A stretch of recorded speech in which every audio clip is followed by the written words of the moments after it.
Broadcasting Incorporated on 106.5 FM KRJB, Gold 101.5 KRJM, rjbroadcasting.com, and via live video web stream from yourliveevent.com, which is powered by R&J Broadcasting Incorporated and Hosted Telephone Company.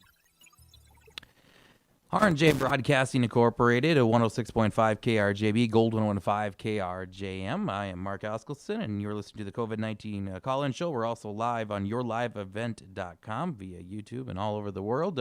Joining me here today on our COVID-19 call-in show, first ever and hopefully last ever. Who knows if we have to keep doing this, but as the pandemic continues. We'll be joined briefly here by Dr. Rich Vetter, Chief Medical Officer of Essentia Health. And also in studio here with us, we have Aaron Stoltman, Administrator of Essentia Health in Ada, and also Sarah Kjono, Director of Norman Mahnomen Public Health. Good afternoon. How are we doing today? Good afternoon. Doing well. Doing well. Thank you. Awesome. Well, it's been a crazy couple weeks, since things have, since this pandemic has kind of reached our state and now even locally. So, what changes now? Anything change here as we've kind of hit it in Mahnomen County anyways? Anything change here, Sarah? No, I think like I said before, we've been anticipating that first case to pop up, and we really should have been working under the assumption that it was already here. And so we're just continuing with stay at home when you can, social distancing, wash your hands, cover your cough, all of those things we've really been talking about for the last couple of weeks. So continue to do those things and help to keep everyone safe. And how about you, Aaron, at Essentia Health in Ada? Do you guys kind of maybe start, I'm sure you've made lots of preparations, and so do you kind of start now start reviewing those even more and be ready for that kind of first case? Or Absolutely.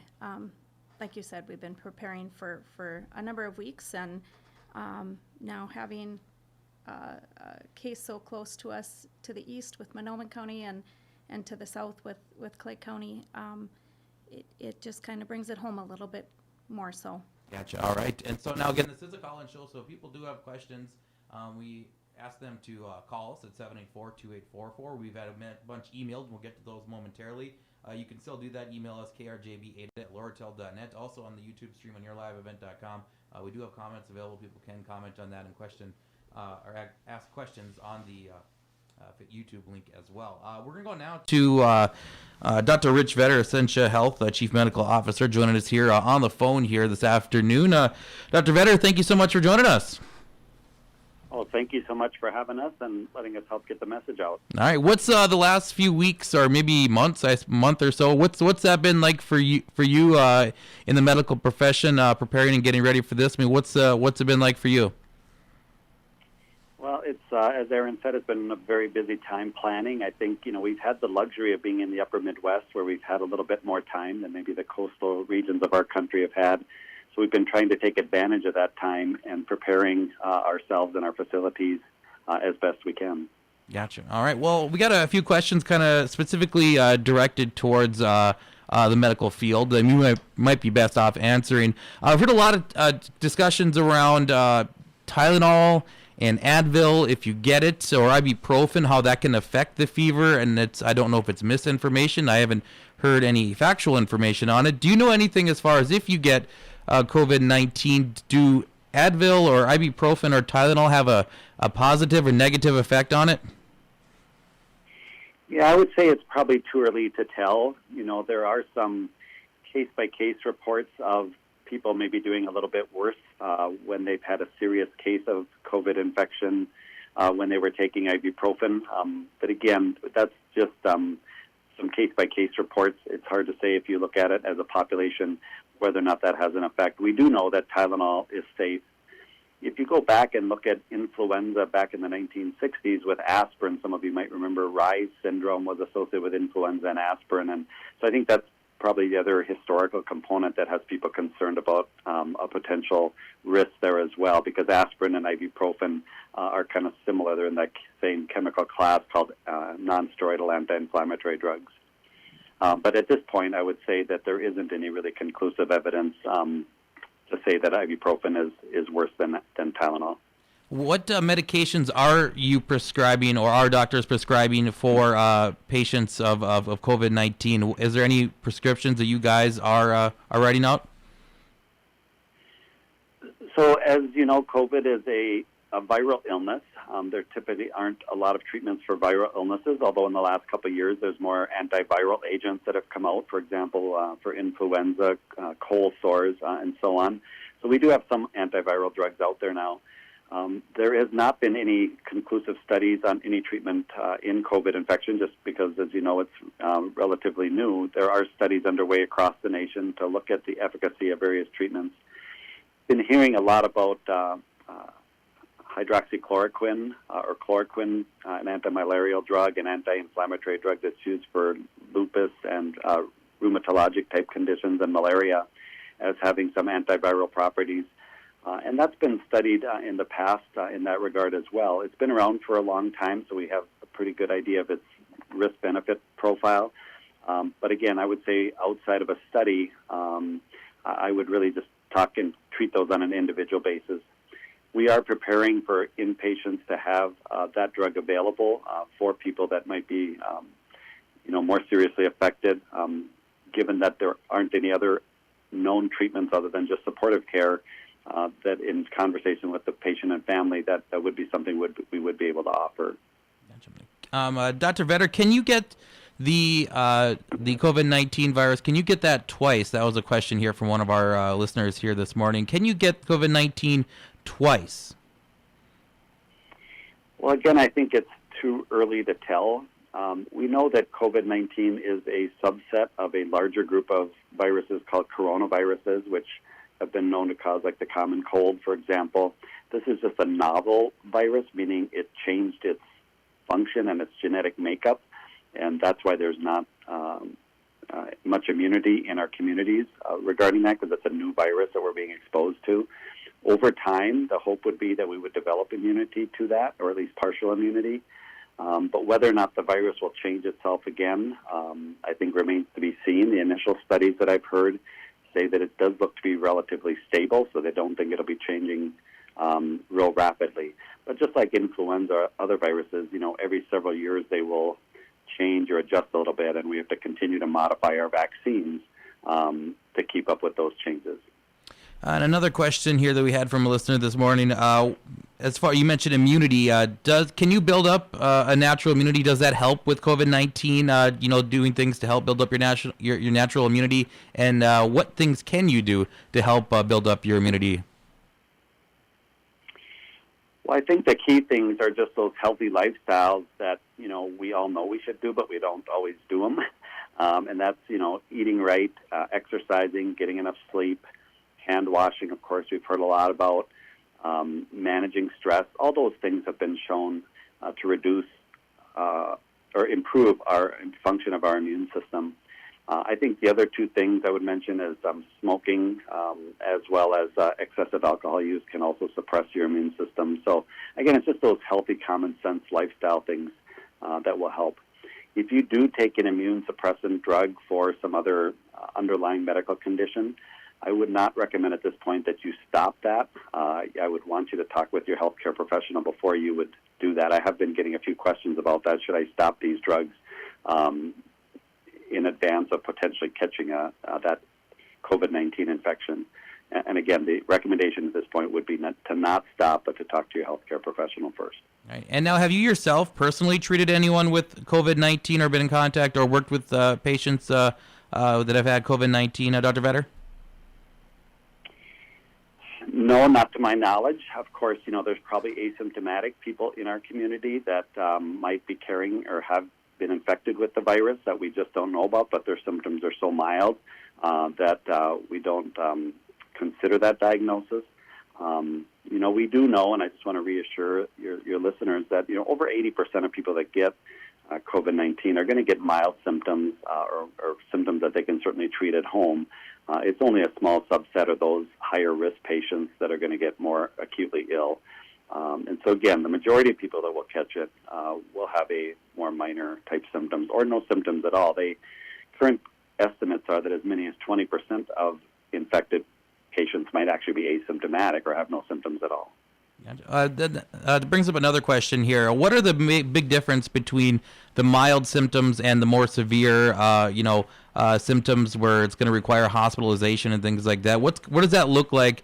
What are the big difference between the two where you want people in the hospital being treated? Yeah, so the main one is going to be increasing respiratory distress.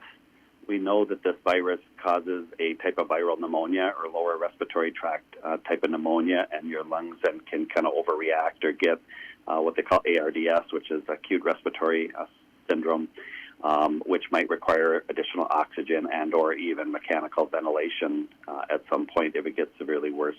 So the main thing to watch for, I would say, would be persistent or ongoing high fevers, or particularly shortness of breath would be an indicator to seek out medical care. All right. Again, chatting with Dr. Rich Vetter here, Essentia Health and NADA Chief Medical Officer. And Dr. Vetter, lastly, what procedures do you have in place? Say you have someone come into the hospital with COVID-19. I mean, do you lock down certain parts of the hospital? I mean, I don't know how intense it is actually at the hospital itself. I mean, what procedures do you kind of put in place to protect everyone else at the hospital when you do have a patient in the hospital with the coronavirus? Yeah, so the one thing we did a couple weeks ago actually is we started restricting access to our facilities, so only having certain access points. We've been doing screening of all visitors, as well as limiting the amount of visitors to our facilities, including our facility in Ada. We've been asking our staff to self-monitor and self-screen themselves, meaning just to take their temperature at home. If they have a temperature, they're not to report to work, or if they don't feel well or feel like they're having some sort of respiratory symptoms, they've been asked not to report to work. We're spending a little bit more time with hand sanitizing and having those available for our visitors, as well as cleaning down surfaces, hard surfaces, and other surfaces to keep our environment as clean as possible. And then we've also been asking our staff to practice the social distancing that we're all hearing about, to not congregate in small areas. We have a lot of our employees right now that can work from at home, are working from at home as well. Awesome. All right. Well, anything else that you want to share with our listeners here today, Dr. Vetter? I think the main thing would be to really just thank our communities for the way they've responded. The idea behind the public health measure of staying apart from each other is to reduce that spread, decrease the burden on our healthcare facilities so we don't overwhelm them. So when and if that care is needed, we have the resources there to care for you. I think, again, our communities have responded amazing, and just to ask them to continue to heed the advice of the public health officials, and hopefully we can all make it through this. Awesome. Well, I appreciate you taking some time to join us here today and all the work you guys are doing there. Thank you so much for joining us. Oh, my pleasure. Thanks again for having me. All right, Dr. Rich Vetter with Essentia Health, the Chief Medical Officer, joining us here on our COVID-19 call-in show. And, of course, we are open. Our phone lines are open. If people do have questions, they can give us a call here at any time now, 218-784-2844.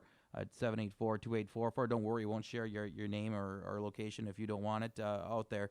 But we'd love to field questions here as we have in studio again Aaron Stoltman, the administrator of Essentia Health in Ada, and also Sarah Kjono, director of public health. What are the, I guess my question for you, Sarah, with public health, are you guys ready here in Norman County as well, kind of for, the Mahnomen County's got it. Are you expecting to see it here in Norman County very shortly, or at least confirmed cases? I think so. I mean, we are assuming, like I said, it's already here, and so we know there's been some issues or maybe availability of testing with supplies, and so I really believe that if we could have been able to do more testing, we probably would already have a confirmed case. We've been following the Department of Health Lab has only been able to test and prioritize, those hospital patients, those symptomatic healthcare workers, and then those in congregate care settings. Now, we have seen some increase in testing through some private labs, and so that is encouraging, and so that's opening up the availability and being able to get more people tested. So I think as that happens, we're probably going to see some more confirmed cases in all areas of the state, and And we do believe there will eventually be cases in every county, and I think that was pretty clear from the governor and from Commissioner Malcolm in the last few days as well.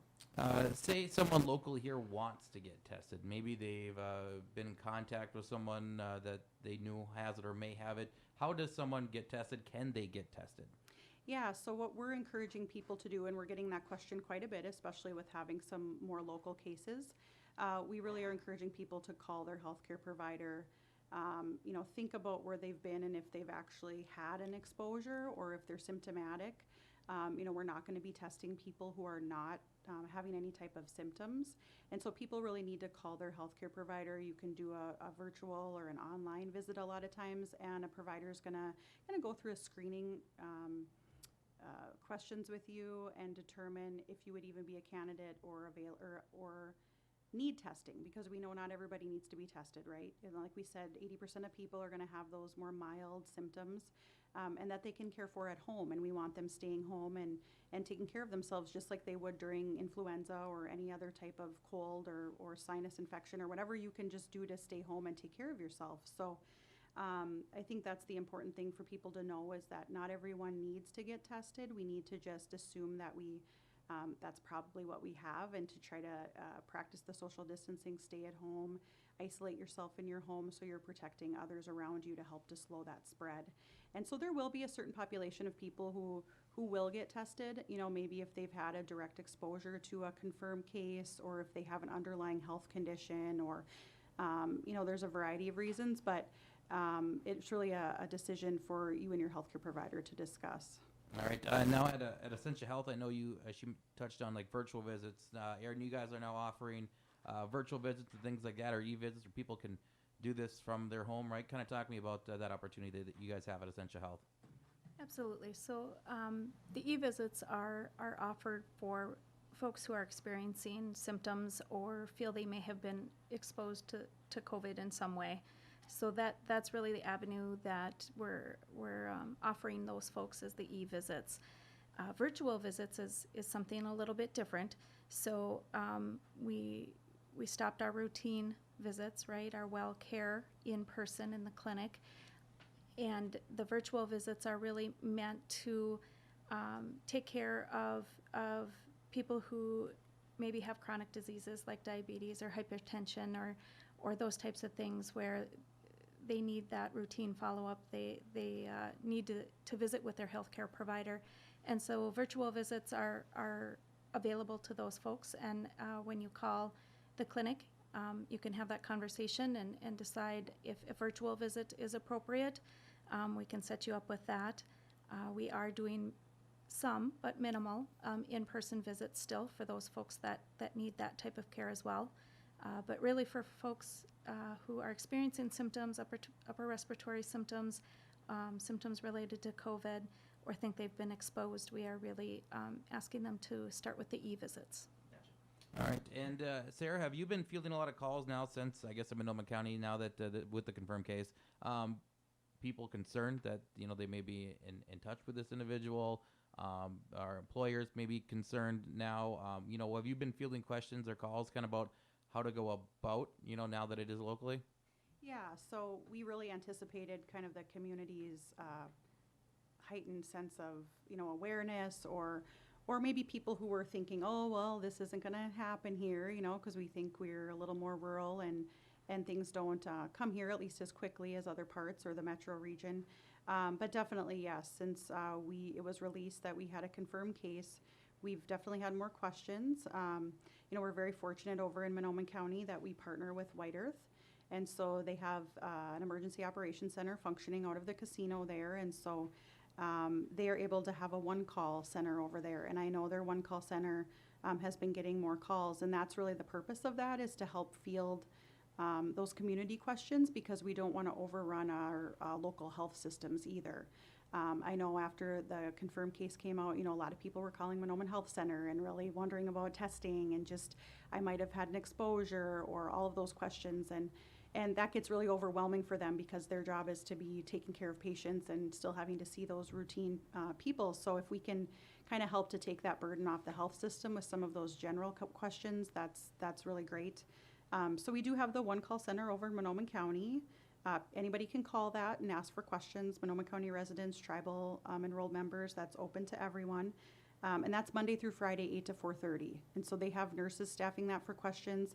It's also available if people have questions, things like I need help with food or mental health or just other resources. They're able to give resources for those.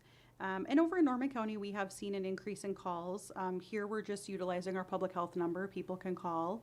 And we have seen an increase, and of course we get a lot of Facebook messages and texts and people that, have our staff's numbers with just like, what do you think about this? And, it seems like when something is more local, everybody thinks they somehow were exposed to something. And then, our job is really to talk through that with them and what an exposure really looks like. And lots of business communities too.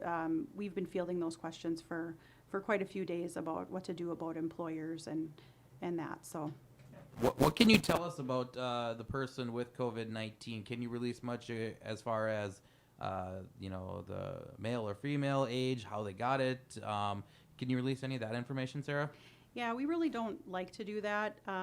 So, right away in Minnesota, when there was cases, there was a lot of questions about that, and they would kind of release that information, and they've backed off a little bit on that. I noticed that. Yeah, and I think it's just to protect privacy, and especially when you think about in our small rural areas, I think a lot of people hear things anyway, and so when there's less people, the more you release, the easier it is to identify someone, and we definitely don't want to kind of be a part of that. And so I think just going back to that assumption that, it's here, we know it's here, we maybe haven't found it, and so really releasing that information maybe isn't as helpful. I know people are curious and they want to know, and that's just kind of how we are as people, but we really want to respect people's privacy and stay away from that. And I guess the more important question maybe is, how is the person doing? Maybe you can answer that. Is the person feeling okay? Is it more mild symptoms? I mean, how is the patient doing? I think, okay, there was no hospitalization reported, so, yep. Gotcha. And are you worried about the stigma this creates for people that do get COVID-19? Obviously, being such rural areas, you mentioned, everyone kind of knows each other, and we probably don't want people to think of those that get COVID-19 as the infected or anything negative like that. Are you worried about that at all? And maybe as more people get it, maybe that goes away? Yeah, I think so. I mean, we've seen that nationally, and in Minnesota has kind of a campaign about viruses don't discriminate, because unfortunately there's been some discrimination against Asian Americans because it came out of China, and calling it things like the Chinese virus, and people. We just want to make sure that people aren't discriminating around that, and so I think about that also locally. With we have. I said I would hate to be the first person that gets it, because everybody's going to know, even if we don't release that information, right? I want to be the 3,000th person, because no one's going to be worried about that then. And so we just really want to remind people of that. Anyone who gets this, especially if you're going to be one of the first cases, people may hear about it. It may go through the community. Just try to think about, nobody feels good about that, right? Yeah. I mean, and a lot of people didn't know. They're not going to maybe even know. Like Dr. Vetter said, 20% of people are asymptomatic. Well, maybe they could still be, spreading it to some extent. And so we've been saying that all along. People might not know that they have it. And so it's not like we're having necessarily sick people out. And I mean, we've heard weird stories about that across the nation, right? I just heard about some lady who was coughing on a bunch of stuff in a store and she got arrested. I don't think we're going to have to worry about people in Norman and Mahnomen counties doing that. I hope not. But people aren't wanting to spread this. When people know that they have confirmed cases or have been exposed, the experience is that most people just want to stay home. They want to focus on their recovery. They want to inform people that they have had a close contact with, because they want them to know. And so I think, most people they want to take care of it. They don't want anyone else to get sick. And so just think about that. I know I've seen some things on Facebook, and, it's a little bit disheartening to see when people are a little bit critical of things. And so we just want everyone to be thinking about that and think about how you would feel if it was you. You don't want people saying things about you that, that aren't true. So. Gotcha. And I have another listener question to get to here in a second, but I was going off that. How much misinformation are you guys seeing online? Are you seeing lots of fake news regarding this? People, social media, everything comes out. you never know if it's true. Are you seeing a lot of things that is not true regarding COVID-19? Yeah, we just had that conversation yesterday about like, what would this look like if it was the 90s, right? Because we wouldn't have, or any time pre-Facebook, Instagram, Twitter. I mean, I just think it would look very different because the amount of information we would know would be different. People's ability to, comment on everything or share, it would just look very different. And so the way we get our information is so multifaceted right now. When you think about, we watch press releases in the news, and we can Google anything, and we can just see things from around the country. And so, our staff do a pretty good job of that. I think they try to kind of do some surveillance on what people are talking about on social media. And we talk about that in our briefings a little bit too. Like, what are people saying? Are people saying things that are not true? I've seen on Facebook now they have a way to kind of call it out as fake news, whatever the filter is. And so sometimes you see that, which is kind of nice, I think. And so, when we see something that's maybe not true or that people are having a lot of questions about, we think about like, how can we address that in a population way? Like, what information do we need to share to maybe correct that? And there have been a couple of times, I think, where staff have just had a one-on-one conversation with someone, especially if it's someone they know, and like, just reiterating, please take your information from the Department of Health, CDC, credible sources, and just be careful about what you hear, see, and read, and spread, Again, you're listening to the COVID-19 call-in show, and I'm your host, Mark Askelson. Joining me in studio, we have Aaron Stolman of Essential Health and ADA, and Sarah Kjono with Norman Mahnomen Public Health. And if you do have questions, do not be shy. Feel free to get a hold of us here. Call us at 784-2844. Maybe you do have comments on YouTube, or you can comment on the yourliveevent.com link on YouTube.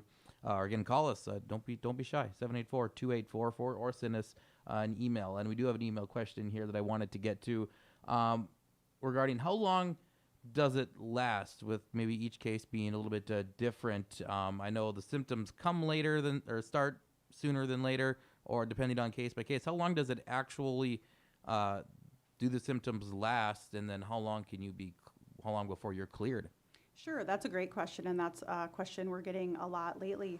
So we know that incubation period is 2 to 14 days. So that means that from the day that someone is exposed, we expect to see symptoms within a 2 to 14 day period. The average that we've been seeing symptoms, at least in Minnesota, is around day 5.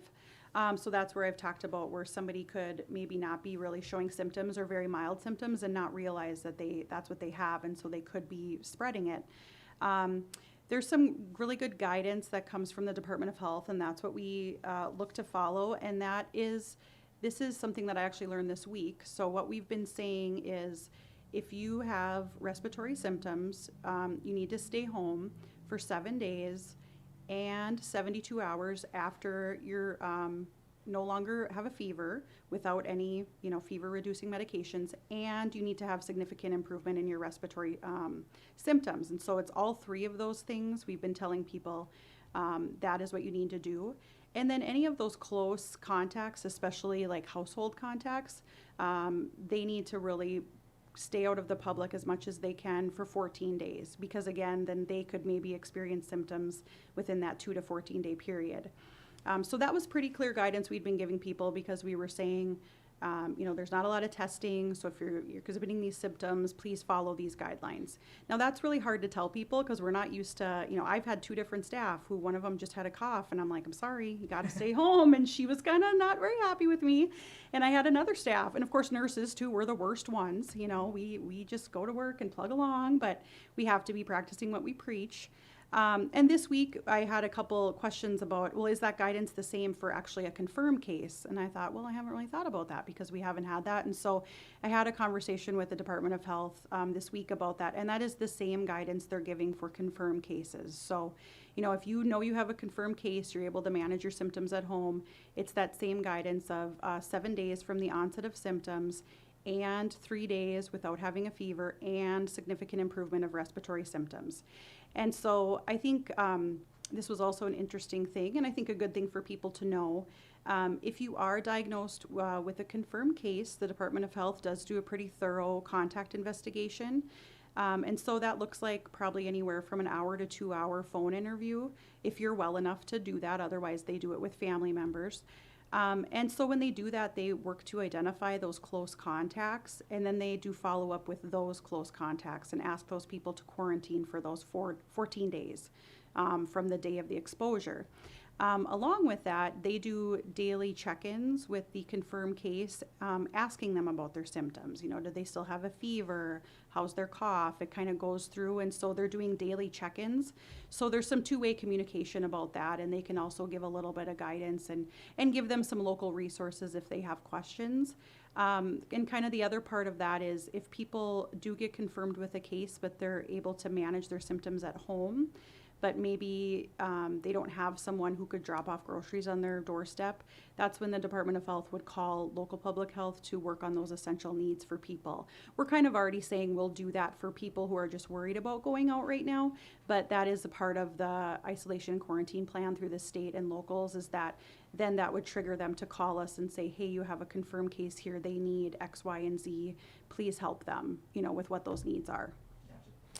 This question here for you, Aaron. Governor Walz, of course, with the stay-at-home executive order, he said part of the reason for doing that was to kind of free up the ICU units and beds and ventilators and those things like that, the respirators, to not burden them all at once. Do we have any ICU beds at Essentia Health in Ada? They said there's 243 only available in the state. You know, how many are available here locally, and do you have the equipment and stuff as far as the ventilators or respirators to handle the cases? We do not have an ICU bed here in Norman County, nor do we have ventilators. So those patients would need to be transferred to a facility that does. And those are things that hospitals are working together on to coordinate, both within our own health system, Essentia Health, but also as coalitions, as a broader group of hospital partners, to talk about how do we manage this as healthcare partners as a whole. Gotcha. And I know also they're looking into external facilities such as arenas, factories, or whatever, to turn into a potential intensive care units or just additional like hospitals. Have you looked at anything like that locally that could be used? I know we have a couple old schools and things like that. Have we started looking into facilities locally that could be used as hospitals? I can just say I know across the state that they're looking at those options. I think it was earlier this week they talked about Appleton, I believe it was. That was an old jail facility, and they had kept that kind of in licensed shape, so it was well enough to maybe look at turning into a hospital unit to help with that. I know each kind of healthcare coalition region is working on that as a larger region, about where could they identify another maybe site to stand up additional hospital beds or the like. So maybe not, that isn't quite county by county, but more of a regional effort at looking at those options. Gotcha. And were you surprised by the executive order by Governor Walz? It kind of seemed like everyone in the area was doing a good job at staying at home, or in the state even doing a good job of doing that. And then on Wednesday came out with the executive order that we're going to be staying at home pretty much for non-essential trips and things like that. Were you kind of surprised that came out? You know, I had a few people over the weekend say, I bet that's coming on Monday. You know, Yeah. so there was people that were like waiting for it on Monday, and then it didn't happen on Monday, and it was like, okay, well, and it didn't happen on Tuesday, and we do feel like a lot of people have been really, you know, taking it seriously and doing a good job. And I don't think it was a decision that was made lightly. I think it was, you know, very thought out. I think the governor was very intentional about doing research with the U of M and doing some modeling and looking at, you know, what does this look like and how much time will it actually maybe buy us? You know, something he said on Wednesday that kind of made me just go, oh, when he said, you know, it's too late to flatten the curve. Now we need to worry about allowing our healthcare partners enough time to ramp up for that apex or that peak when it does come. And so if we can push that out, you know, from 63 days, which I think is what he said, if we would have done nothing in the state of Minnesota and just let this, you know, run its course, he was expecting to see that apex a lot faster. And so by putting these community mitigation and the stay-at-home orders and doing all of these things, we're hoping we can push out that apex quite a bit further, so we can have more time to just be prepared and kind of ramp up some more beds, we can get more PPE, and we can feel like our healthcare partners are really supported and feeling good about where they are at to be able to take care of these patients. Yeah, the whole flatten the curve thing kind of got demolished. I think that was the big goal: flatten the curve, flatten the curve. Do we kind of throw that theory out the window for future pandemics? I mean, did it not work as well as we thought it would? I think I don't think we throw it out the window. I think that's a huge part of pandemic planning. I think what I've heard is that we didn't have the effective testing to be able to do the surveillance to flatten the curve. So it kind of like, because we couldn't be testing, that made it a lot more difficult to know kind of where to put those interventions into place and what to do. And so I think really it was hard without effective testing early to be able to flatten that curve. What do we look like in your mind a week from now or 2 weeks from now? We're expected. Is it going to get worse? Will it still be a couple here and there every day, or the cases actually seem there's not really a trend. One day it's 20 new ones, one day it's 60 new ones, and I think today 30 or 40. I don't remember what it was. What do we look like 2 weeks from now? I've said this before. You never know. That's the $1 million question. I think we'd all love to know that. I agree. I think we've expected to see more of a trend with the testing numbers. The Department of Health is really, on their situation update page, they have a really nice page where they have a map of where the cases are and how many per county. And then towards the bottom now they have kind of a curve, and then they show the number of positives and following that trend line. And yeah, you look at it and it's like up and then it's down and then it's up and then it's down, and you kind of would maybe expect it to maybe go up a little more. I think a lot of that's just because of the testing capabilities and availability and just kind of how part of that works as well. So, I mean, I think, yes, we do expect to see more cases. We definitely expect to see confirmed cases here in Norman County and throughout our region. And we do expect to see it go up. I mean, we're very intently watching what's happening in other states where this is hit earlier. Kind of day zero for us, I believe, was March 6th. That was the day of the first case identified in Minnesota. And so I think that puts us 3 weeks out today from that date. And so, it's really important that we're learning from other countries and other states who, I mean, if you look at New York and some of these other states that have been fighting it a lot harder, and they're right in the thick of it right now, we can kind of learn from them and see, and hopefully people will take it seriously, and we can help to just slow the spread and prevent some of the things that are happening other places. I mean, I think it's been pretty clear that it's expected that maybe somewhere from 50 to 70% of the people are eventually going to get this, right? Because we're not going to have that immunity, and we know we're not going to have a vaccine for quite a long time. And so we still just need to be prepared and kind of be thinking about that. This isn't just going to be over in a couple weeks or a month, or, but we also are going to have to figure out a way to kind of deal with it, if you want to say. We need to figure out how to keep some of our operations going, and how we're going to just adapt and maybe do things a little bit differently, really for the purpose of protecting those most vulnerable in our communities. Gotcha. Again, if people have questions, don't be afraid to call. I like to think that I'm asking good questions, but I know there's ones that I'm not covering, so don't be afraid to call us 784-2844, 784-2844 if you have questions here for our health experts here. With the stay-at-home executive order, will public health be assisting in enforcing that at all? What's your kind of role in that? I know, the law enforcement, they have more increased presence right now, mostly because they've mobilized to be socially distant, but they can't just go and pull people over asking where they're going and why they're on the roads and things like that. Do you guys have a role in that executive order and enforcing that at all, or? Yeah, locally, we don't like to be the enforcer public health agency. We talk about that a lot, even with the hospital. MDH is usually seen as like the licenser and the enforcer of the rules. And local public health, we like to be the kumbaya collaborative partner. We don't want to be telling people yes or no, you can't do this.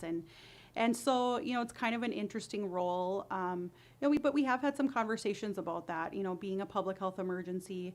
I don't think the governor's intent was to be, people out arresting people, or it's not going to be martial law. That is some misinformation I've maybe seen on Facebook. I've seen people saying, oh, you're going to have papers if you're driving to work, or you're going to have your name badge because you might get stopped. And that is not what this is going to look like here in Minnesota. It's really going to be an honor system. We want people to stay home if they should. If you're not an essential business, we understand that is very difficult to think that you're going to be out of work for 2 weeks. But, this is a big ask, but it's really to support our communities. And it's really the best thing that we can do right now. All right. Are you afraid that us as Minnesotans, specifically small town Norwegians, we have a lot of pride and we don't like to stay home. We got work to do. We got fields to work, all that stuff. Are you afraid that people won't be staying home or haven't been staying home because they've been sick or even had mild symptoms, that they're working through it and getting other people's infected? Is that a concern that you might have, just because we're very prideful? We don't want to stay home. We got work to do. Are you afraid of that?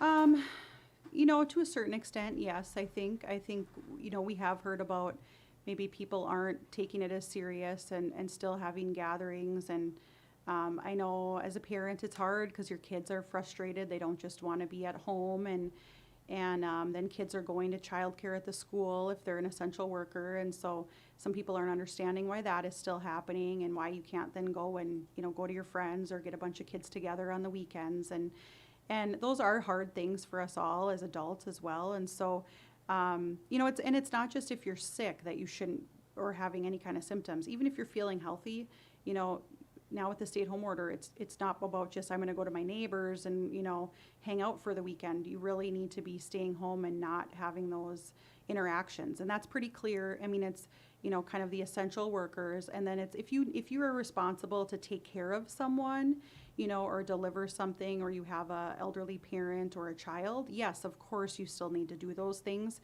But in this 2-week time period, it's really not the time to, have a get together in your shop, or have your kids have a huge play date, or, invite a bunch of high school kids over for a movie. Like, those are the exact things we need to not be doing right now. And we do need people to take that serious.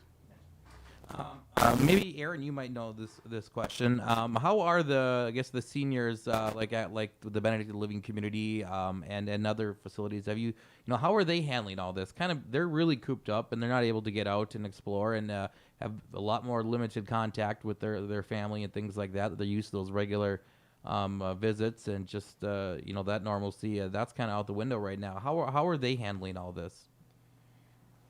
In conversation with the leadership in both of our nursing homes in the county, Angie Nelson and her group over in Halstead, and Jean Ann Bennick here in Ada and her group, they are trying to be as creative as they can to keep those folks in contact with their friends and their family, and keep them engaged in different activities and different things to of course keep their spirits up and keep them engaged in the goings on. So they've done a wonderful job, and they continue to work on it. And it's hard for all of us. It's certainly hard for them as well. But I think those two places and the staff and the people there take it very seriously, and they're doing a great job. On the flip side, how are the youth handling this? I know, Sarah, you have young kids. How are the youth, the younger kids, handling all of this? I think it varies. I think it's harder for maybe some of the kids in grades that had like something special happening in the spring. I think all kids like school a lot better in the spring because that's when all the fun stuff happens. And especially for our seniors, that's incredibly hard. And, they're missing all the fun stuff, whether it's musicals and tournaments and their last season of softball, baseball, track, prom now. I know at our school we're like, okay, well, that was supposed to be before the May 4th. Deadline. And so, there's a lot of, I think, anxiety about that and what this is going to look like. And, I had my niece last night said, what am I going to get my diploma in the mail? Or I don't even know, And so, I think it is really hard for them. I do think, though, they're a lot more technologically advanced than us. And so I think we're all learning something from them. I know that's really a great thing. about the kids. You know, I have a 8-year-old who really doesn't have a cell phone or anything, of course, but, you know, it was like, Mom, can I get this Messenger Kids? Because my friend maybe has. So now she can, you know, at least have a little bit of video time with her friends. And so that's been really, really helpful. And so I know a lot of families are taking advantage of, you know, Facebook Messenger calling or Zoom. Zoom is a free app that families can use. And so we talked about doing that next week with a larger group of my family, just because, you know, we can't see each other. And so it gets you get kind of like, okay, I'm stuck in the house, I'm seeing the same people. So whether it's kids and adults, or if you have grandparents and you can talk them through it on the phone, how to set that up. Usually things are pretty easy. You can just send them an invite and they just have to click on something. But I think we're all going to come out of this maybe a little bit more technologically skilled, that'll be a good thing, you know. I think maybe it'll help us connect a little more often because we realize the importance of that. You know, something I saw the other day was, we keep saying, you know, practice social distancing, but really let's practice physical distancing. And when you think about it like that, it's like, oh yeah, really, we named that wrong, you know, because we don't want people to socially isolate and socially distance. We really want them to do the physical distancing, but still stay socially connected. So when I heard that, I thought, oh, that's a really good point. What other effects do you anticipate coming out of this this next probably 2 weeks to a month of social distancing, or physical distancing, I guess, and people kind of being isolated to their homes a little bit? What other effects do you see coming from this, whether it be like I said, an increase in crime, or, you know, mental health is one that maybe comes to mind. I mean, what other effects or consequences, whether it's health or law enforcement related, what effects do you see coming of this, of everyone kind of being isolated in their homes, not entirely, but mostly here for the next couple weeks to a month? What could or what might happen out of this?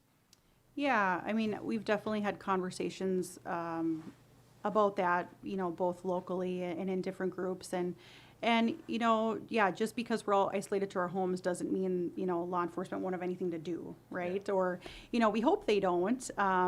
But we definitely, we just had a discussion yesterday internally about mental health, and the mental health center, I know, is doing some things, and locally different providers are thinking about how can we still provide services, and schools are providing resources around that.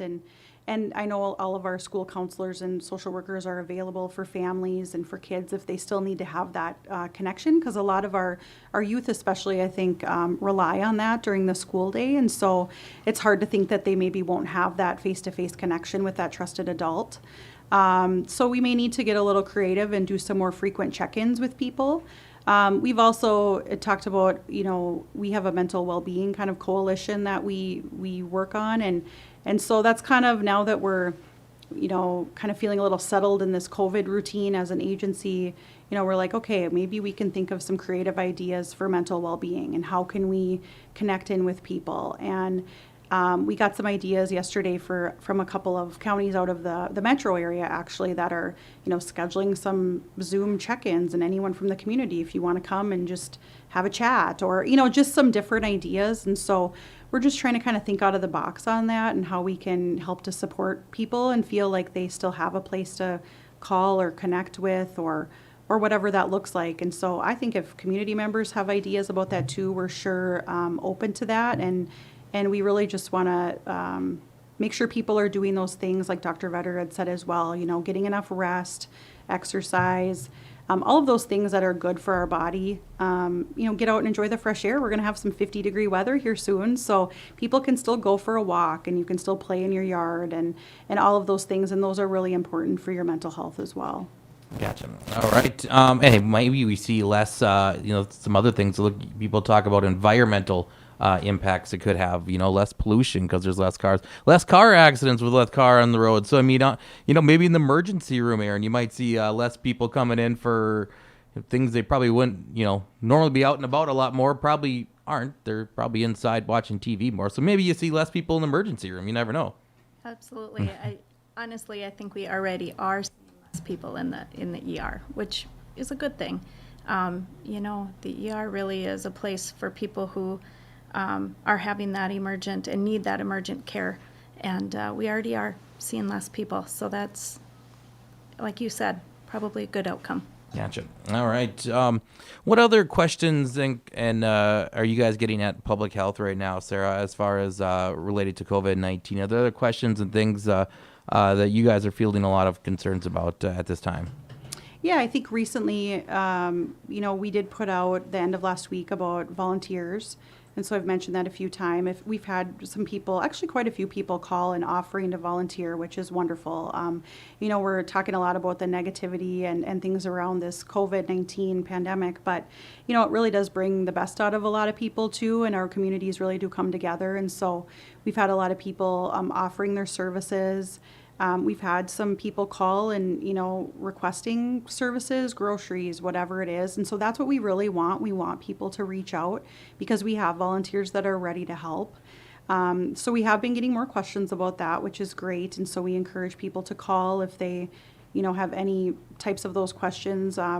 We also get some questions just generally around I can't work and I'm concerned about even having money for groceries, and so we know about a lot of those resources. We can talk to people, a little bit about the unemployment thing, and we know where to direct them because it's pretty clear to go to the website. We have local resources like the Salvation Army who's willing to help out for people. And so if people are having those questions or concerns, just to know they have a place to call to talk about them, and we can sure brainstorm those things. That's what we're there for. So I think that along with yesterday, I know you saw and ran a news story too about the PPE, the personal protective equipment donations. And so something that we're definitely, the county is partnering with Essentia Health on, and the goal is really to have those donations for local responders within the county. So whether that's EMS, fire, our nursing homes, medical personnel, whatever that looks like, so we can help to make sure our local people are taken care of, and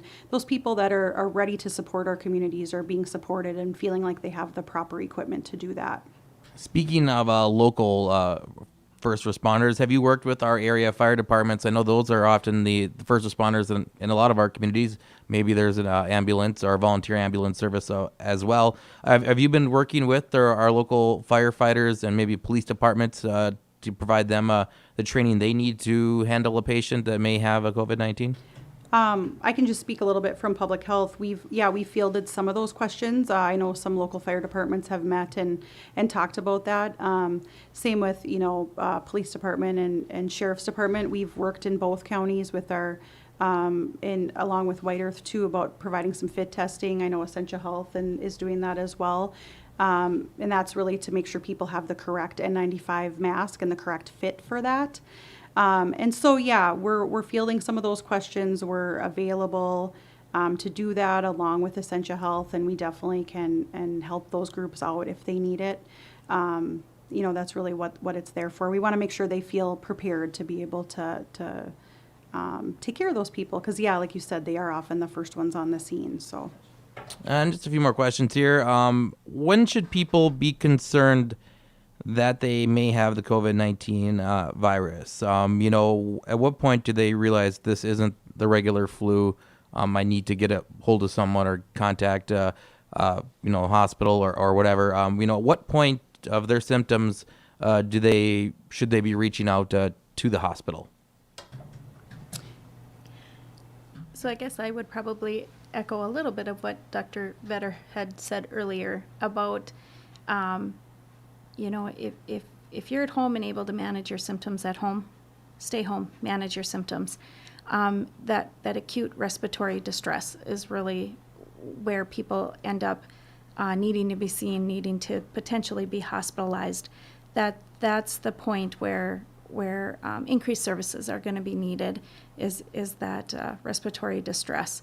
But if you're at home and you can manage your fever with over-the-counter medications and manage yourself like you would with any other viral infection, we encourage you to stay home.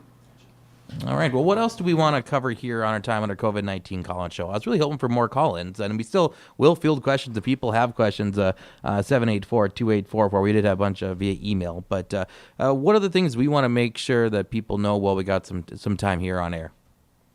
Yeah, I thought we'd get some more questions Yeah, too. right? Right? You get But- people calling you all the time, I'm sure. Why not us? No. Well, no, and I also feel like, well, maybe it makes me feel okay that we aren't getting a ton, and maybe we've been doing an okay job of sharing information as well. So, we just, I don't really know that I have anything else that we haven't talked about today anyway. But, we just want to still share the message about, the importance of the physical distancing or social distancing. People continuing to wash their hands, stay home, enjoy your time at home, and really, take this seriously, because it really, all of these measures, you may feel like they might be a little ridiculous or well, I'm not that worried about me, but it's really about the people who we all need to worry about. And it's about those most vulnerable, and that's who you're protecting by staying home. It isn't all about just you, it's about the community as a whole. And so the more people can understand that, I think the easier it makes it for people to kind of suck it up and stay home and do what you're being asked to do. Obviously, if people need to be going out, I see some of our grocery stores and other places maybe changing some hours and making things a little differently and encouraging maybe only one person per family to be coming in. I think that's great advice. The more, we don't need to bring our whole family of 5 into the grocery store probably if we don't have to. And so if you can maybe just have one person go in, get your groceries, be respectful at the checkout, stand your 6 feet back, just any of those things we can do and just to keep everyone safe, especially the people in the essential positions. They don't really have a choice. Our grocery store workers can't say, I just want to take a 2-week vacation right now. That's not really working for them. So you're doing it for those who are most vulnerable and for your essential workers who are really there supporting you and making sure you have what you need. So please stay home for them. And maybe use a debit card or a credit card, so you don't have to hand cash out. I thought about that the other day, like when I was handing someone cash. I'm like, I don't want to be spreading my germs to them, whether I had COVID or not. I mean, even just in general. And then they give me change that someone else touched. And we always talk about money being the dirtiest thing out there. Yeah. Maybe use that credit card instead. It might not be a bad idea. Sarah, Aaron, I really appreciate you guys taking some time to be a part of this program and join us on a regular basis. We'll probably continue to get updates here next week as we move forward, and maybe as things progress. We hope not. We hope not to have anything locally in Norman County. We don't want to see it continue to spread, but it's likely a scenario. So we'll continue to have you guys in here and provide updates. But appreciate you guys coming in here today and sharing this information. Stay safe, stay healthy, and we'll talk to you again here soon. Thank you, Mark. You as well. Thank you, Mark. I would like to add one more thing if I could. Absolutely. We are in partnership with Public Health. We are accepting donations of any masks or gloves or gowns if people happen to have that at home. But I think the masks are probably the big one with our ag community.